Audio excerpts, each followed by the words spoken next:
रोज की तरह अपनी डायरी लिख, चेहरे को हाथ से ढक, फिर अपने अतीत में गुम थी रोशनी। कितनी मुश्किल से उसने स्वयं को संभाला था, उस आघात से जहां निर्दोष होकर भी उसको असहनीय पीड़ा सहन करनी पड़ी थी। कितनी टूट गई थी वो। 4 महीने तक डिप्रेशन में रही। अगर माँ ने नहीं संभाला होता तो रोशनी कभी उस वक्त से उभर ना पाती। जिंदगी कई बार इतनी निष्ठुर हो जाती है कि इंसान को इम्तिहानों की भट्टी में तपाकर खरा सोना बनाने की जिद पर उतारू हो जाती है। और इस ताप को झेलने के क्रम में कितने व्यक्ति सोना बन पाते होंगे, कितने ही कठोर ताप से भस्म भी हो जाते होंगे। ऑनर किलिंग, हत्या, एसिड अटैक जैसी खबरों से आज वो पूरा दिन परेशान रही।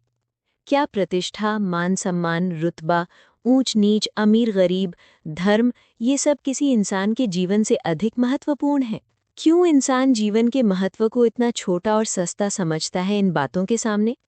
किसी की जान लेने में, किसी को नुकसान पहुंचाने में उसके हाथ एक पल के लिए भी नहीं कांपते। ये बात रोशनी कभी समझ नहीं पाई। रोशनी, ओ रोशनी, कब तक यूं ही सोती रहोगी बेटा? चलो उठो, बहुत काम है, बहुत तैयारियां करनी है, माँ ने कहा। रोशनी का उत्तर न मिलने पर माँ समझ जाती है, जरूर कोई बात है। माँ रोशनी के कमरे में जाती है और देखती है कि वो अपने चेहरे को हाथों से ढके बिस्तर पर लेटे हुए न जाने किन ख्यालों में खोई हुई है। वरना माँ की एक आवाज़ पर है वो हाजिर हो जाती है।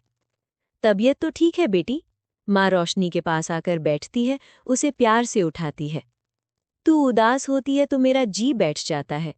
तुम गांव नहीं जाना चाहती तो कोई बात नहीं, जैसा तुझे अच्छा लगे वैसा कर लेंगे। तू बस खुश रहा कर। तेरी उदासी से मुझे बहुत डर लगता है। तेरी बूढ़ी माँ में अब इतनी शक्ति नहीं। माँ की आंखों से टप टप आंसू गिर पड़ते हैं। रोशनी कसकर माँ को बाहों में भर लेती है। ओ माँ, तेरी बिटिया बिल्कुल ठीक है। वो तो काम के कारण थकान हो रही है, थोड़ा सिर दर्द हो रहा है, ठीक हो जाएगा। और क्यों नहीं जाएंगे गांव? जरूर जाएंगे। बाबूजी भी तो यही चाहते थे ना, और तुम भी। मेरे लिए तुमसे और बाबूजी की खुशी से बढ़कर कुछ नहीं है। बताओ क्या काम है? जल्दी से अपने हाथ की अदरक वाली कड़क चाय पिला दो, मैं भी तैयार हो जाती हूँ। पिता की बरसी पर माँ गांव के मंदिर में पूजा करवाना चाहती है। पिछले 2 सालों से वो रोशनी के कहने पर शहर में ही पूजा करवा रही थी, पर इस बार न जाने क्यों गांव जाने की जिद पकड़ी हुई है। पिताजी के जाने के बाद इन 5 सालों में कितना कुछ बदल गया था, कितना कहर टूटा था रोशनी और माँ पर। इस बात को वो अपने जहन से निकाल नहीं पा रही थी। भीतर से वो जितनी व्यथित और बेचैन है, बाहर से उतनी ही सामान्य रहने की कोशिश करती है। लेकिन यदाकदा उभरी उदासी की उन गहरी रेखाओं को उसके चेहरे पर न जाने माँ कैसे पढ़ लेती है। माँ सब जानती है। रोशनी माँ को सारी व्यवस्था और कार्यक्रम की रूपरेखा समझाती है। माँ, कल सुबह 5 बजे गाड़ी आ जाएगी। अरे माँ, तू क्यों चिंता करती है? माँ संकोचवश, 1 हफ्ते की छुट्टी नहीं मिली क्या रोशनी? कुछ दिन वहाँ। बोलते बोलते माँ रुक जाती है। नहीं माँ, अच्छा बताओ क्या लाना है बाजार से? सुबह निकलना भी है, सारी पैकिंग हो गई। खाने पीने का सामान, माँ की दवाइयाँ, कपड़े, पंडित की दान दक्षिणा का सामान, बच्चों को बांटने के लिए पेंसिल और किताबें। सोने की तैयारी करते हुए सुबह का अलार्म लगा, रोशनी थोड़ी देर के लिए बालकनी में आकर खड़ी हो जाती है। अब भी सड़क पर चहल पहल है। कई घरों की बत्तियां बंद हो गईं और कुछ की अंधेरे में जुगनुओं से टिमटिमाती दिखाई दे रही थी। चंद्रमा आकाश में इठला रहा था, मानो अनगिनत तारों के बीच वही शहंशाह हो और अपनी चांदनी के दंभ में फूला फूला गर्वीला सा। कितना सुंदर है ये आसमान! इतने घोर अंधियारे में भी इन चांद तारों की रोशनी का अपना ही महत्व है। ठंडी शीतल पवन के झोंके रोशनी को सुकून दे रहे थे। इतने में एक टूटता हुआ तारा दिखाई देता है, लेकिन रोशनी अनमनी सी उसे देखती है और बालकनी का दरवाजा बंद कर भीतर आ जाती है। खुद से कहती, अब कोई ख्वाहिश शेष नहीं है। माँ सो चुकी थी, रोशनी भी सोने की कोशिश करती है। काल कोठरी में बंद लड़की के सिसकने से रात की नीरवता भंग हो रही थी। उसका रुदन रोशनी को विचलित कर रहा था। वही नदी का दृश्य आंखों के सामने आ जाता है, जहां नाव पर सवार अमन जोर जोर से चिल्लाते हुए गुहार लगा रहा है, मुझे माफ कर दो रोशनी, मुझे माफ कर दो। फिर धीरे धीरे नाव और अमन नदी में विलीन हो जाते हैं। रोशनी का दम घुटता है। वो बेचैनी महसूस करती है और घबराहट के कारण उसकी आंखें खुल जाती हैं। पसीने में भीगी वो हिम्मत करके उठती है और मन ही मन सोचती है, कब इन भयावह सपनों से उसे मुक्ति मिलेगी। हे ईश्वर, मुझ पर रहम करो। सुबह के 3 बजे हैं, 1 घंटे बाद तो उठना ही है। और वो माँ के पास जाकर सोने की कोशिश करती है। अगले दिन सुबह निश्चित समय पर गाड़ी आ जाती है। माँ और रोशनी गांव के लिए निकल पड़ते हैं। गांव जाने को लेकर दोनों के मनोभाव नितांत विपरीत थे। माँ गांव में ही रचना बसना चाहती थी, पर बेटी के लिए उसने शहर में रहना चुना। वहीं गांव में पली बढ़ी रोशनी गांव से कहीं दूर बसना चाहती थी, जहां दूर दूर तक गांव उसकी आत्मा में भी बसा हुआ दिखाई न दे। ऐसा क्या था जो रोशनी गांव से भागती फिर रही थी? पर बेचारा इंसान स्वयं को संभालते संभालते बहुत बार जिन चीजों से भागने का प्रयास करता है, कभी न कभी उसे उन्हीं का सामना करना पड़ता है, फिर चाहे मन राजी हो या न हो। यही रोशनी का हाल था। आज मौसम भी धूप छांव का खेल खेल रहा था। कभी सूरज बादलों में छिप जाता तो कभी निकल जाता। तभी शहर के बाहर बने डिस्ट्रिक्ट जेल की बड़ी बड़ी लाल रंग की दीवारें दिखाई देती हैं। रोशनी के कानों में फिर किसी लड़की की सिसकने का स्वर गूंजता है।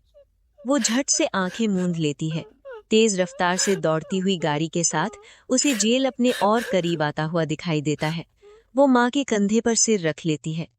रास्ता अब बस थोड़ा सा रह गया है। उसकी धड़कनें तेज होने लगती हैं। अब वो रास्ता आरंभ होने वाला है जहां से वो नहीं गुजरना चाहती। जिले से 30 किलोमीटर की दूरी पर उसका गांव बसा है। शहर के बीचों बीच हाट बाजार से होते हुए आगे जाकर सड़क एक गहरी हो जाती है, जहां दोनों ओर बड़े बड़े पेड़ लगे हैं। दूर दूर तक खेत लहलहा रहे हैं। कहीं कहीं खेतों में ही सुंदर घर बने हैं। कहीं ट्यूबवेल के पानी में नहाते हुए बच्चे मस्ती कर रहे हैं। कहीं पर खेतों में पानी के फव्वारे चल रहे हैं। और मिट्टी की सौंधी सौंधी खुशबू मन को अतीत की स्मृतियों में धकेल रोशनी को बाबा की याद दिला देती है। बचपन में वो भी बाबा की साइकिल के पीछे बैठ खेतों से साग सब्जी लाया करती थी। पानी में कितना उछल कूद मचाती थी। फव्वारे के नीचे खड़े होकर भीगना उसे बहुत पसंद था। ये सब याद कर उसकी आंखें भीग जाती हैं। गांव का रास्ता नदी पर बने पुल से होकर ही जाता था। देखो रोशनी, बच्चे नदी में कैसे उछल कूद कर रहे हैं।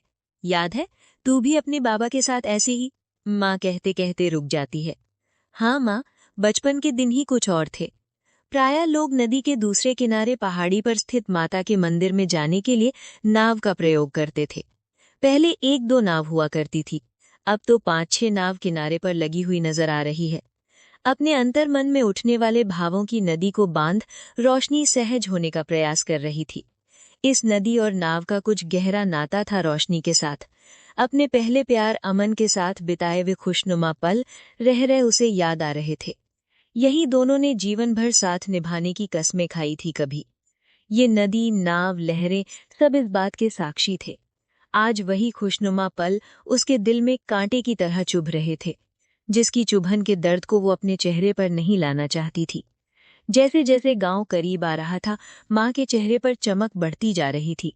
बहुत दिनों बाद माँ का चेहरा यूं फूल सा खिला खिला दिख रहा था। रोशनी निरंतर स्वयं को बलपूर्वक सहज बनाए रखने की कोशिश करती रही। इतने में गांव की सीमा आरंभ हो जाती है। गांव के बाहर स्थित एकमात्र सरकारी स्कूल की दीवारों का रंग अब बदल गया था। सफेद रंग की भीत हल्के नीले रंग में रंग दी गई। दीवारों पर बड़े विचारकों के विचार उनके चित्रों के साथ चित्रित थे।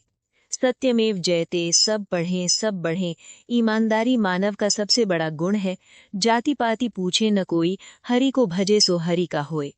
रोशनी को ये सारे विचार व्यंग लग रहे थे, निरे थोथे, कोरी लफ्फाजी। गाड़ी घर के बाहर आकर रुकती है। लकड़ी की बार से बनी घर की चाहर दीवारी, जो कभी फूल पत्तों बेलों से हरी भरी रहती थी, आज उस पर सूखी हुई बेजान लताओं का सघन जाल बना हुआ था। ये रोशनी को अपने भीतर सूखे भावों का जाल सा महसूस हो रहा था, जिसे वो काट कर फेंक देना चाहती थी। सिर्फ आम, नीम, जामुन और चंपा के पेड़ खड़े इठला रहे थे आंगन में। चंपा के फूल मानो कह रहे हों कि आंगन में कुछ तो हरा भरा है, थोड़ा ही सही, जीवन शेष है अभी। रोशनी ने झट से एक फूल तोड़कर माँ के बालों में लगा दिया। माँ, याद है, बाबा हमेशा कहते थे कि तुम्हारे बालों में ये फूल बड़े सुंदर लगते हैं। माँ रोशनी को देख मुस्कुरा देती है। दोनों की आंखें भर आती है। रोशनी माँ को कसकर बाहों में भर लेती है। दरवाजा खोलते ही उन्हें 2-4 पत्र पड़े हुए मिलते हैं। रोशनी उन्हें उठाकर मेज पर रख देती है। किसकी चिट्ठियां हैं बेटा? बाद में देख लूंगी माँ। सामने की दीवार पर पिताजी की बड़ी सी तस्वीर में माँ और रोशनी का प्रतिबिंब दिखाई पड़ता है। कुछ देर के लिए लगता है जैसे तीनों साथ ही हों। ओ माँ, देखो ना कितना गंदा हो गया है घर। साफ सफाई में तो कमर टूट जाएगी। माँ बोली, दोनों मिलकर कर लेंगे लाडो। रोशनी बोली, हाँ माँ, पर पहले थोड़ा आराम कर लो, खाना खाकर ही करेंगे काम। माँ बेटी मिलकर 2 साल से बंद पड़े उस घर को घर बनाने में लग जाती है। माँ रसोई संभालती है, रोशनी साफ सफाई में जुट जाती है। शाम होते होते घर घर सा लगने लगता है। इतने में बिजली चली जाती है। माँ दीपक जलाकर मेज पर रख देती है। बाहर चंद्रमा की उज्ज्वल चांदनी की आभा खिड़कियों की जालियों पर पड़ती है और जमीन पर फैली काली और सफेद रेखाएं रोशनी को अपने शरीर, चेहरे, हाथ पैरों पर उभरती हुई दिखाई देती है। वो घबरा जाती है और चिल्लाते हुए माँ माँ पुकारती है। क्या हुआ बेटी? मैं यहीं हूँ, तुम यहीं मेरे पास ही सो जाओ। काली और सफेद धारियों वाली उस लड़की के रोने की आवाज फिर एक बार रात की घोर शांति को भंग करती है। इस बार उसकी सिसकियों, उसके रुदन में एक अजीब सा दर्द भरा है। बार बार वो एक ही बात दोहरा रही थी। क्या थी मेरी गलती? किस बात की सजा मिली मुझे? क्या प्यार करना कोई गुनाह है? ये बोलते बोलते वो रो पड़ती है। अमन, तुमने भी मुझे छला है। क्यों नहीं आए तुम?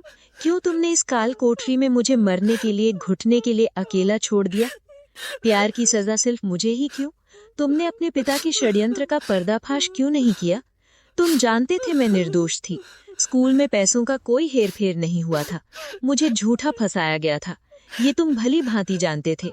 तुम्हारे पिता नहीं चाहते थे कि हमारी शादी हो, क्योंकि एक स्कूल के चपड़ासी की बेटी एक राजनेता के घर की बहू कैसे बन सकती है? फिर चाहे वो पढ़ी लिखी सफल सरकारी शिक्षिका ही क्यों ना हो, ये रिश्ता स्वीकार नहीं था तो साफ साफ कह देते। इतनी राजनीतिक दांवपेंच की क्या जरूरत थी? मेरी जिंदगी ही तबाह कर दी। तुम्हारा प्यार भी एक छल प्रपंच था। क्या तुम भी इस षड्यंत्र का हिस्सा थी? आई हेट यू अमन। सुना तुमने? मैं तुमसे नफरत करती हूँ। जीते जी मैं तुम्हें और तुम्हारे पिताजी को कभी माफ नहीं करूंगी। मेरा जीवन बर्बाद करके तुम्हें क्या मिला? क्या मिला? जेल की उस काल कोठरी के छोटे से रोशनदान से छनकर आती हुई चांदनी की आभा में रोशनदान की सलाखों की परछाई को अपने व्यक्तित्व पर महसूस करती हुई उस लड़की का चेहरा धीरे धीरे साफ नजर आने लगता है। वो चेहरा